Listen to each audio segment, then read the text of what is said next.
eebbise dhufee aseennan itti gala nin jaaladhee na gargaara dhufee aseennan itti gala nin jaaladhee na gargaara damboo baaqiyya baay'ee salaama boonta namni diinsirraa hin dhibama boonta namni diinsirraa hin dhibama damboo baaqiyya baay'ee salaama boonta namni diinsirraa hin dhibama boonta namni diinsirraa hin dhibama. yaa hortee bareento itti fayyadame naan hubanne malee si caalaa miidhame dhufaan jira kunoo jaarsa biyyaa yaame dhufaan jira kunoo jaarsa biyyaa yaame dhufaan jira kunoo jaarsa biyyaa yaame dhufaan jira kunoo jaarsa biyyaa yaame.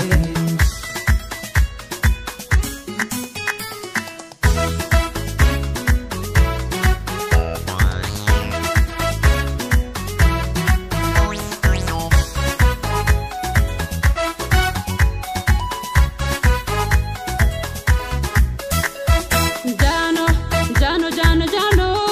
ya gurracha khaya sabonti chaguji suma bintiya jano jano jano jano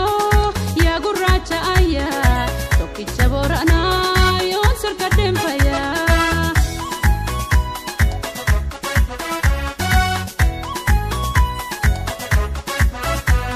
angapti chakanko ya ilma borana chila kama khaya wal barbana baba besa fomi sidana chunkiya hunde khiyadame walu man huwa ya hunde khiyadame walu man huwa ya hunde khiyadame walu man huwa ya hunde khiyadame walu man huwa ya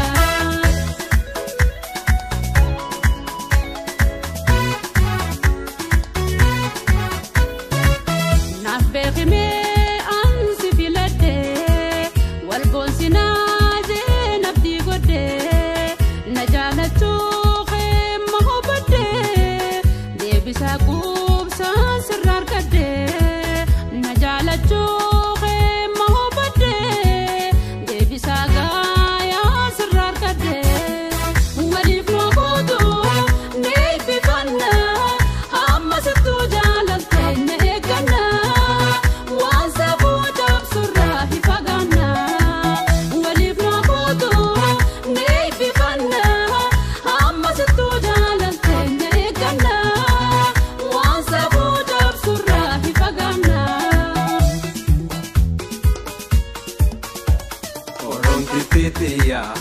ya gifti jalala simbada serabi ala fi amala midarra sikufe maganta jalala amansi arkatu warra ketingala midarra sikufe maganta jalala amansi arkatu.